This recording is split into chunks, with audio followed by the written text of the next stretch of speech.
Mashimi, talk to your people.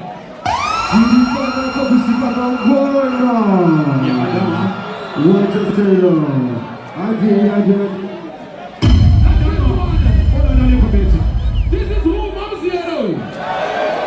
Talk to your people. I tweet you what the Pina Mumba. 2 p.m. at 6 o'clock. Yeah. Adama.